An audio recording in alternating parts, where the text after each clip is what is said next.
Nahmaduhu wa nusalli wa nusallimu ala rasulihil karim, amma ba'd. Hadirin dimuliakan Allah Ta'ala, kita di dunia ini Allah Subhanahu wa Ta'ala yang mendatangkan, bukan mau kita,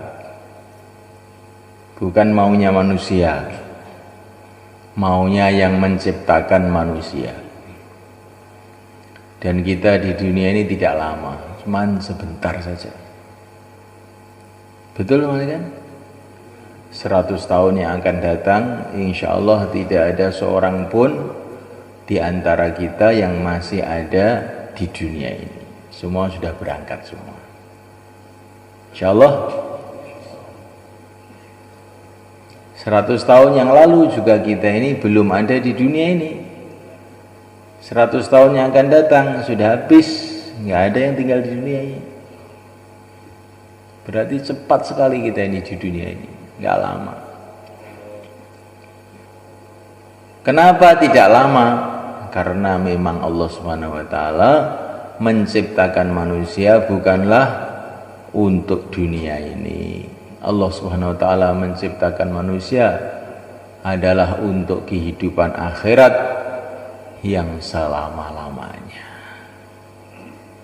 Maka orang baik tidak bisa lama di dunia ini. Orang yang jahat pun tidak bisa lama di dunia ini. Orang sakit tidak bisa lama di dunia ini. Orang sehat pun juga tidak bisa lama di dunia ini. Rakyat tidak bisa lama di dunia ini. Raja-raja pun tidak bisa lama di dunia ini.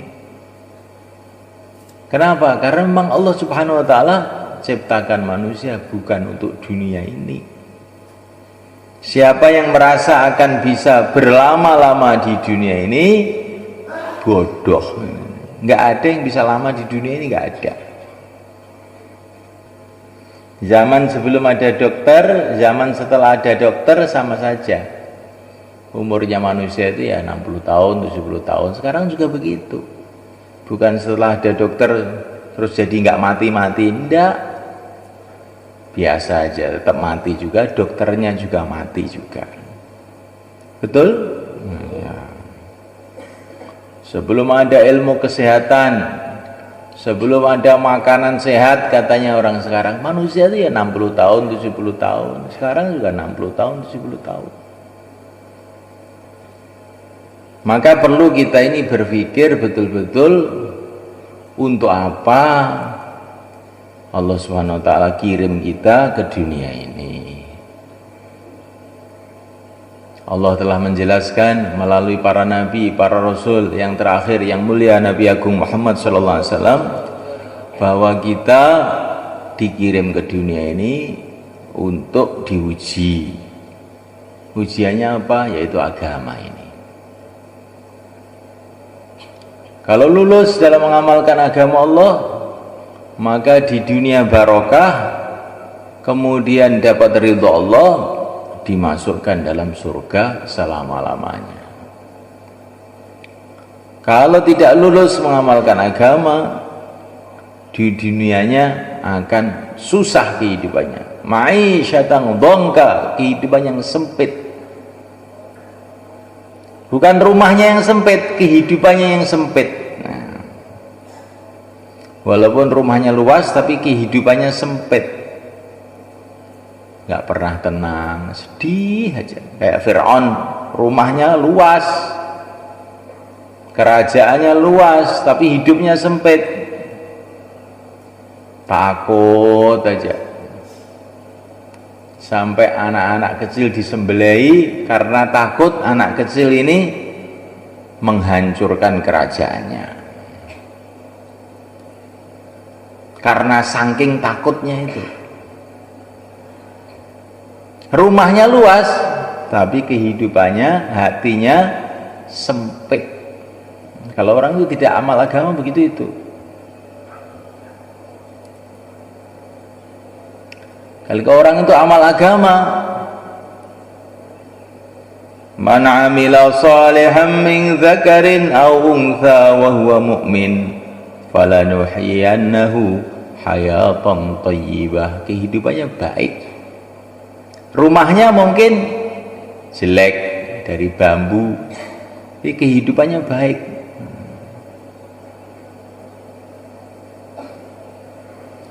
Bajunya jelek, orangnya sehat, dengan bajunya baik, orangnya sakit, enak mana?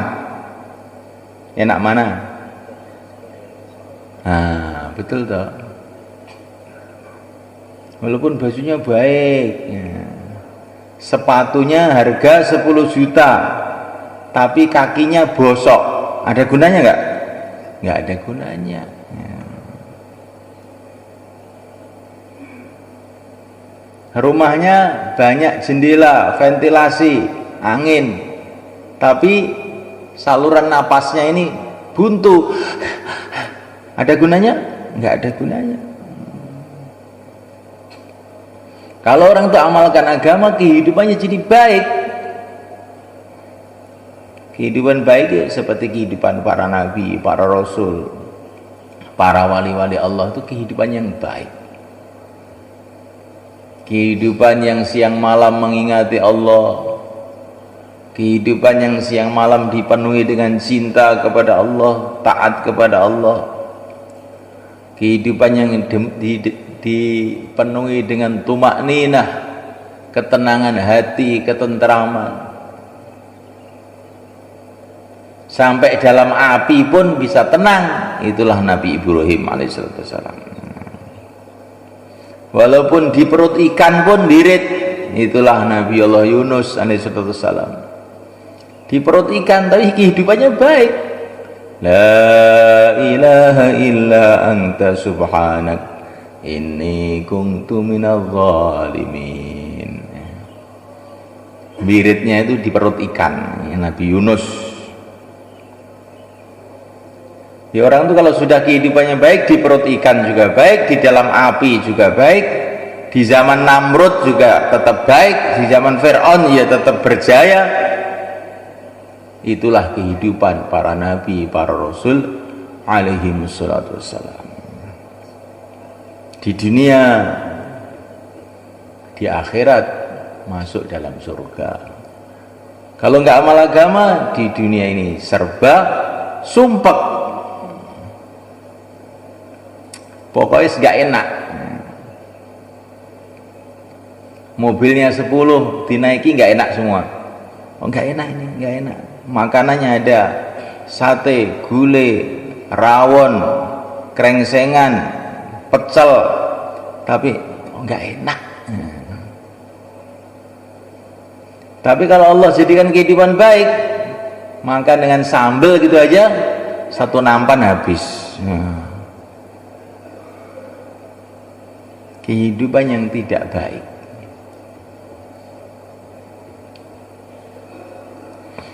Kemudian di akhirat ke neraka.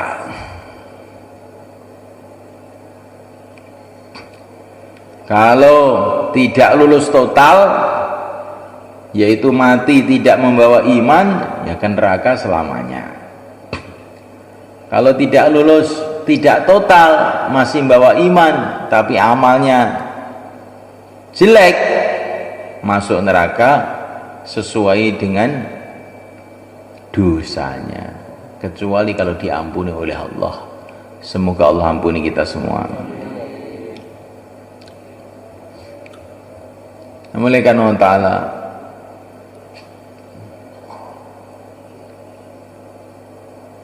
ujian kita di dunia satunya agama ini. Agama itu apa tuh malaikat? Agama itu yang diamalkan Rasulullah SAW selama 23 tahun, itulah namanya agama. Agama itu yang telah dikerjakan oleh Rasulullah SAW selama 23 tahun, itu namanya apa? Agama. Agama itu bukan hanya sholat. Sholat itu bagian dari agama.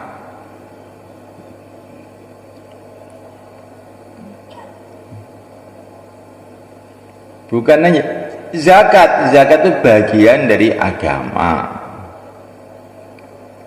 Seluruh yang dikerjakan Nabi selama 23 tahun itulah namanya agama. imannya, sholatnya, zakatnya, puasanya, hajinya, akhlaknya, perjuangannya, dakwahnya, jihadnya, semua itu adalah agama. Lah untuk supaya kita ini bisa mengamalkan agama, bekalnya apa? Maka ini Allah ceritakan Nabi Musa dalam Al-Quran ketika beliau mendapatkan tugas untuk menyebarkan agama, untuk menghidupkan agama di Mesir. Bekalnya apa? Bekalnya bukan uang, bekalnya bukan senjata, bekalnya bukan kekuatan fisik, materi. Bekalnya pertama kali adalah keyakinan. Innani anallahu la ilaha illa ana fa'budni wa aqimis salata li dzikri. Ini bekal pertama. Yakin kepada Allah, ada masalah apa-apa hubungan dengan Allah dengan sholat. Insyaallah mana kan? Bekalnya apa? Yakin kepada Allah, hubungan kepada Allah dengan sholat. Udah, ini bekal utama. Tidak perlu hubungan dengan raja-raja.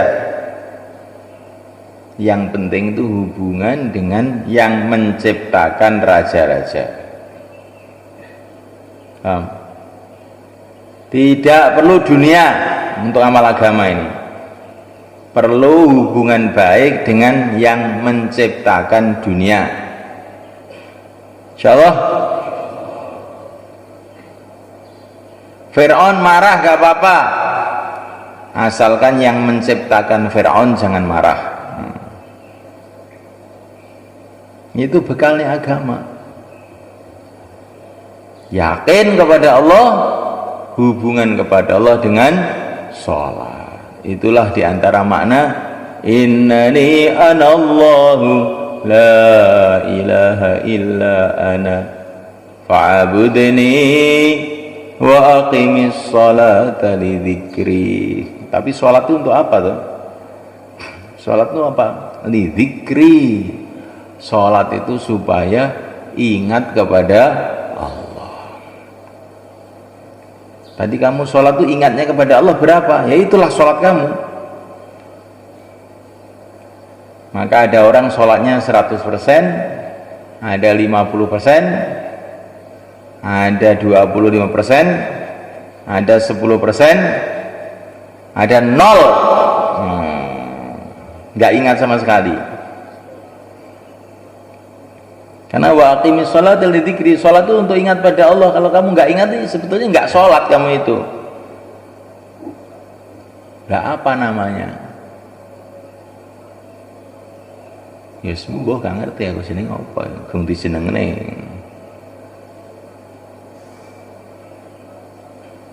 Tandanya sholat kita makbul apa? Tandanya sholat makbul. Tandanya habis sholat itu merasa gembira. Kalau habis sholat ngantuk, itu tandanya sholatnya apa? Tandanya sholatnya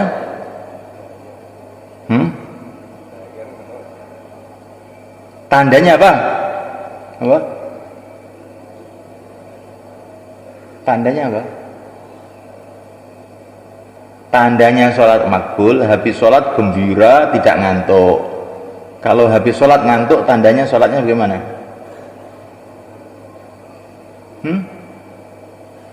Tandanya sholatnya?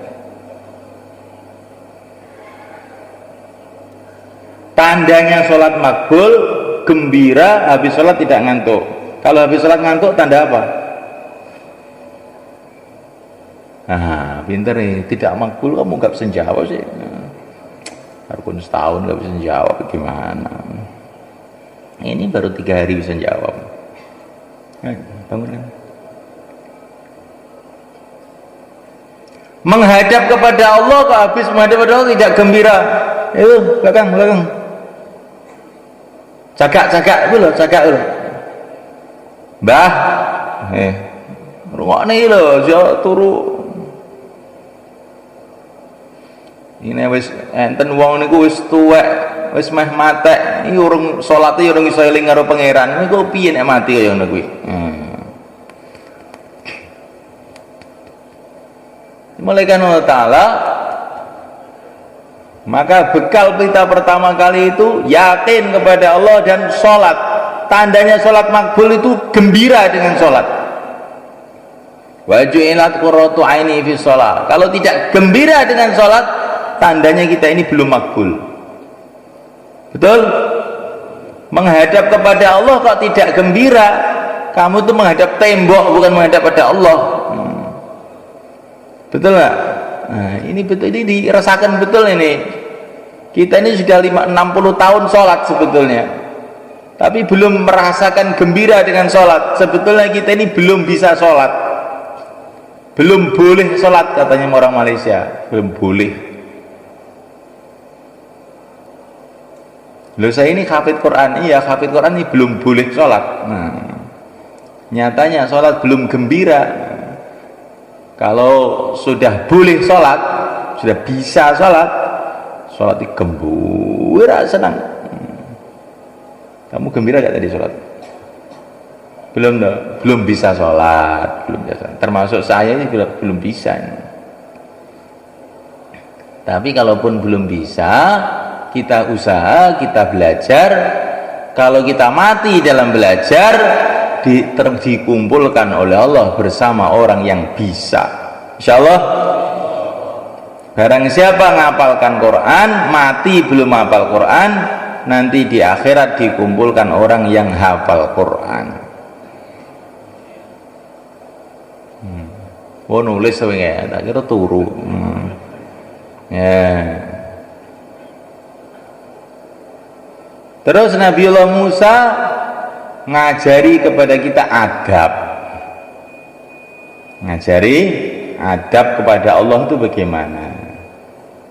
Allah berfirman kepada Nabi Musa, "Wa ma tilka biyaminika ya Musa." Hai Musa, yang di tangan kananmu itu apa? Ini penting ini. Ini banyak orang urusan ini tidak adab. Ini pelajaran adab malah tidak adab. Hei Musa, yang kamu pegang di tangan kananmu itu apa? Qala ya 'asai atawakkau 'alaiha wa hushu biha 'ala ghanami wa liya fiha ma'aribu ukhra. Ya Allah, ini tongkatku yang aku gunakan untuk bersandar dalam perjalanan, untuk cari daun-daun buat kambingku, dan macam-macam keperluan. Padahal ini tanyanya itu kan cuma satu toh, jawabnya panjang. Tanyanya itu cuma, yang kamu pegang itu apa? Jawabnya kan mestinya satu, tongkat, cukup toh. Tapi oleh Nabi Musa itu jawabnya panjang. Jawabnya panjang. Ini tongkatku yang aku gunakan untuk bersandaran dalam jalan, untuk cari daun-daun buat kambingku, dan macam-macam keperluan. Ini pelajaran dari Nabi Musa. Kalau kita ini bicara dengan Allah itu kita panjangkan. Insyaallah. Kalau doa itu yang panjang itu maksudnya. Saking senengnya Nabi Musa kepada Allah, bicara tuh panjang, nggak ditanya pun ngomong aja ya Nabi Musa. Maka ada satu ulama itu mimpi jumpa Nabi Isa, dan di situ juga ada yang mulia Nabi Agung Muhammad SAW di satu majelis. Di situ ada Nabi Isa. Di situ ada Rasulullah SAW, dan di situ itu ada Imam Ghazali. Maka Rasulullah itu bertanya pada Nabi Isa, "Hai Isa, umatmu ada yang kayak ini? Kayak Ghazali itu ada nggak?" Dilihat oleh Nabi Isa, kelihatannya nggak ada ya Rasul, umat saya kayak begini ini. Maka Nabi Isa itu tanya, siapa nama kamu? Muhammad ibnu Muhammad Al-Ghazali At-Tusi. Ditanya kok jawabnya panjang sekali. Gua Muhammad gitu aja dok. Ditanya, saya itu Muhammad, anaknya Muhammad, cucunya Muhammad. Rumah saya dari Persia, dari Tus. Pokoknya panjang ceritanya itu. Nabi Isa itu negur, kamu ini loh ditanya siapa namanya dijawab satu itu kok jawabnya panjang sekali. Lah saya ini kan tiru Nabi Musa, ditanya satu jawabnya panjang. Maka Nabi Isa itu heran, memang nggak ada umat saya kayak kamu itu. Ini umatnya Rasulullah, Nabi akhir zaman, nggak ada umat saya kayak kamu itu. Pintar betul kamu itu. Insyaallah.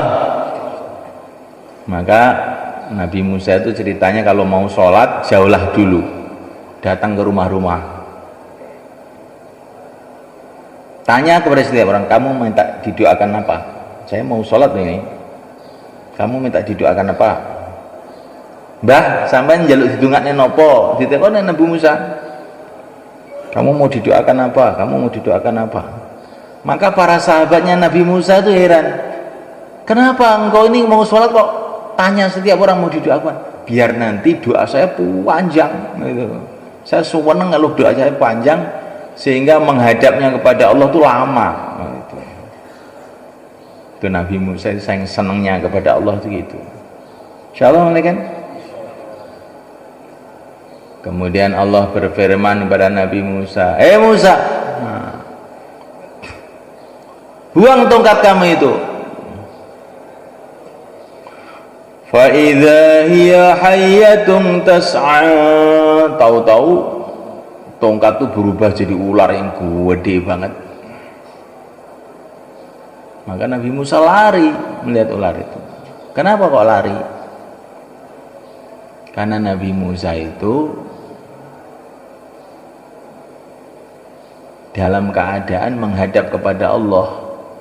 Maka beliau ini menampakkan kelemahannya, menampakkan kedhaifannya. Begitu, orang itu kalau di depan Allah tampakkan kelemahannya. Kayak Nabiullah Ayub, Rabbi inni massaniyaddur, ya Allah saya sakit ya Allah. Kalau di depan Allah adabnya itu ditampakkan lemahnya.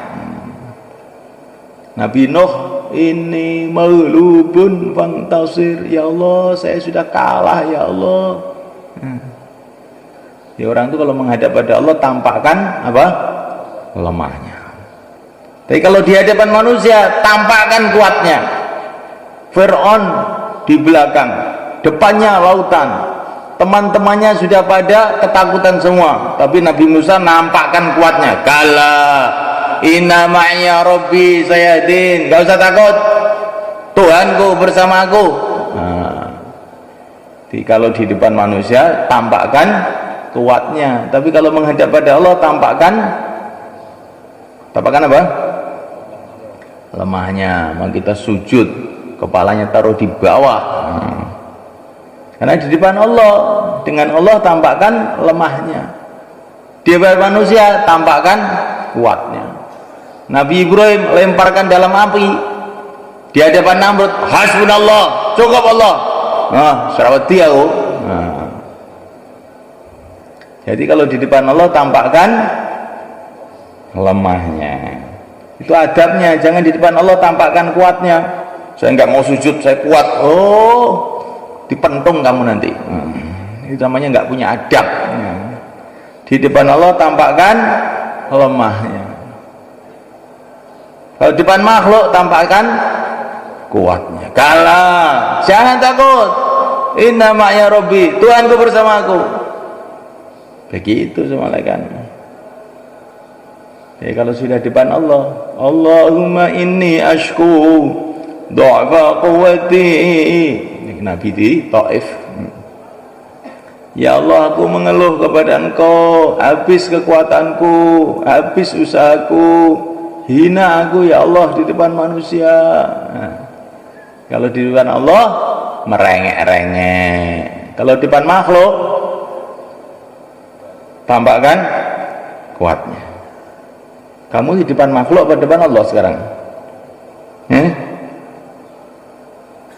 Kalau doa itu di depan Allah ya, semua hakikatnya di depan Allah, tapi kalau sikap kita ini sikap doa, nangis. Nah, sekarang ini ngaji ini di depan makhluk, jangan ditampakkan lemahnya, tampakkan kuatnya. Insyaallah. Rahimallahu imra'an ara min nafsihi quwwah, kata Nabi kepada para sahabat waktu di Mekah. Semoga Allah merahmati orang yang menampakkan kuatnya dalam perjuangan. Jangan bayangkan tuh, itu nanti nggak dapat doa Nabi. Insyaallah. Kalau dalam perjuangan perlihatkan kuatnya. Kalau doa lemahnya. Nah, Nabiullah Musa itu waktu itu dalam keadaan tawajuh kepada Allah, maka ditampakkan lemahnya. Ada ular lari supaya disayangi oleh Allah, supaya dikasihani oleh Allah, maka dia lari. Terus dipanggil oleh Allah, Musa, jangan takut. Nah, seneng Nabi Musa. Ambil itu ular, diambil, tahu-tahu jadi tongkat lagi. Nabi Musa dikasih pelajaran oleh Allah, dengan taat kepada Allah terjadi keajaiban. Tongkat jadi ular, ular jadi tongkat. Yang bahaya jadi manfaat, yang manfaat jadi bahaya. Terserah Allah. Bahaya atau manfaat dari Allah, bukan dari tongkat. Tongkat bisa jadi ular, ular bisa jadi tongkat. Yang penting kita taat kepada Allah, nggak usah melihat tongkat, nggak usah melihat ular. Yang penting taat. Nanti kalau kita taat, Allah akan tampakkan keajaiban-keajaiban. Ini bekalnya Nabi Musa berangkat ke Mesir.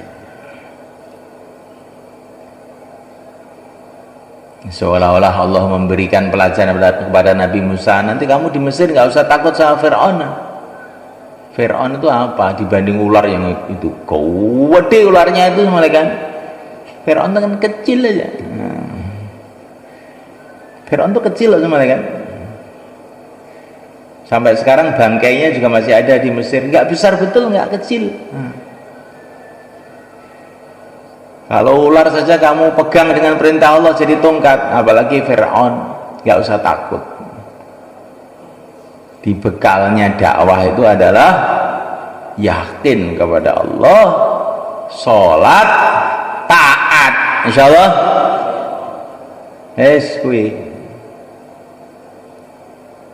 Kemudian setelah itu dikasih bekal ilmu. Wa ana akhtartuka fastami' lima yuha. Musa, aku telah memilih engkau, dengarkan ini apa yang akan diwahyukan kepada engkau. Jadi dalam dakwah ini diperlukan ilmu, tapi bukan ilmu matematika, kimia, fisika, biologi, bukan itu. Ilmu yang sumbernya wahyu, ilmu yang dari Rasulullah Sallallahu Alaihi Wasallam. Itu makanya perlu taklim kita ini, hari-hari taklim. Insyaallah ini bekalnya dakwah. Nanti kalau sudah selesai baru pegang. Ini sekarang disaku saku. Nah, waktu dengar bayan, waktu wirid, jangan dicampur, nggak boleh. Insyaallah itu sama kamu campur antara sholat dengan zakat, boleh nggak? Sambil sholat sambil bagi uang, boleh? Nggak boleh ya. Zakat itu kan baik Pak, sholat juga baik. Kalau dicampur bagaimana? Ya kalau nasi campur bagus, tapi kalau sholat campuran nggak boleh ya. Sholat dicampur wudhu, dicampur kencing, campur, ini namanya bukan sholat. Bayan, jangan dicampur-campur. Pegang tasbih pun nggak boleh, itu bayan. Nggak bagus itu, insyaallah ya. Kalau ngantuk boleh? Boleh nggak? Nggak boleh juga katanya. Terus Nabi Musa dikasih bekal kelembutan. Faqula lahu qawlan layyina la'allahu yatadhakkaru aw yakhsha. Dalam dakwah kamu harus lembut, nggak boleh kasar. Insyaallah. Lah Pak Kiai kok bayan kok kasar, orang ngantuk dimarahi. Ini bukan kasar, ini lembut ini. Kalau kasar itu orang ngantuk ditendang, itu kasar namanya. Kalau ini lembut, insyaallah.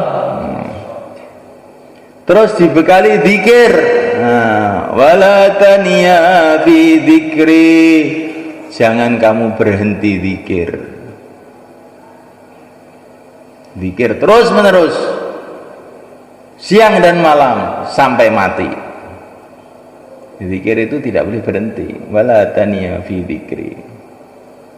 Zikir pagi petang, zikir habis sholat, itu adalah latihan pertamanya. Yang dikehendaki terus menerus zikir. Alladzina yadhkuruna Allaha qiyaman wa qu'udan wa 'ala junubihim. Berdiri, duduk, berbaring, senantiasa ingat kepada Allah. Sampai jual beli pun ingat pada Allah. Rijalun la tulhihim tijaratun wala bai'un an dzikrillah. Jual beli dengan ingat kepada Allah. Terus dibekali sifat ikhlas. Wastana'tuka li nafsi. Hei Musa, kamu itu untuk saya loh Musa. Kamu itu hamba saya untuk saya, bukan untuk yang lain. Ya kita juga begitu. Ya Allah, aku adalah hambamu, aku hanya untuk engkau. Inna sholati wa nusuki wa mahyaya wa mamati lillahi rabbil alamin. Hidupku, matiku, sholatku semua untuk Allah, insyaallah, bukan untuk yang lain. Setelah dikasih bekal ini terus suruh berangkat. Akhirnya sukses. Walaupun menghadapi Fir'aun, Qarun, Haman, Bani Israel, sudah lancar semua. Itulah yang namanya 6 sifat. Betul kan? Kalau orang itu punya sifat, maka dia bisa amal agama, bisa memperjuangkan agama. Bukan kalau pandai bicara, tidak. Saya itu punya teman di Bandung sana, namanya Pak Undang. Dia ini nggak bisa bahasa Inggris, nggak bisa bahasa Arab, tapi dia ini pengusaha besar, bisa jual beli dengan orang Inggris, bisa jual beli dengan orang Arab, ekspor impor kurma ke Jeddah. Bahasa Arab lu nggak bisa, potol-potol. Kirim baju ke Inggris, orang Bandung kirim baju ke Inggris. Kamu nggak bisa bahasa Inggris loh. Saya heran saya itu. Ternyata dia dagang bukan dengan bicara, dagangnya dengan sifat pedagang. Karena dia punya sifat pedagang yang baik, walaupun nggak bisa ngomong, bisa itu dagang di mana-mana. Begitu juga walaupun nggak bisa ngomong banyak, kalau punya sifat-sifat yang diajarkan oleh Allah pada Nabi Musa tadi itu nanti bisa mengamalkan agama, bisa memperjuangkan agama. Insya Allah malaikat. Lah untuk supaya kita punya sifat-sifat yang baik ini bagaimana? Kita belajar sifat. Caranya bagaimana? Sekarang juga keluar 4 bulan untuk belajar sifat, insya Allah. Nanti kalau sudah punya sifat, bukan kalau sudah pandai ngomong, kalau sudah punya sifat, nanti ngadepi Fir'aun, Qarun, Aman, Bani Israel bisa aja. Tapi kalau belum punya sifat, ngadepi istrinya pun susah, ngadepi anaknya pun bingung, apalagi ngadepi masyarakat tambah susah lagi. Tapi kalau sudah punya sifat nanti para nabi itu di mana saja senantiasa sukses.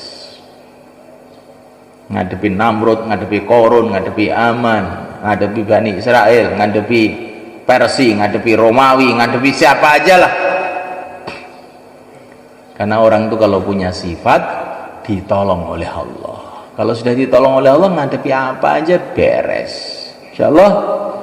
Maka yang hari ini mau keluar 4 bulan, 40 hari, silakan berdiri ke belakang. Termasuk yang tambah masa, sisa masa, monggo.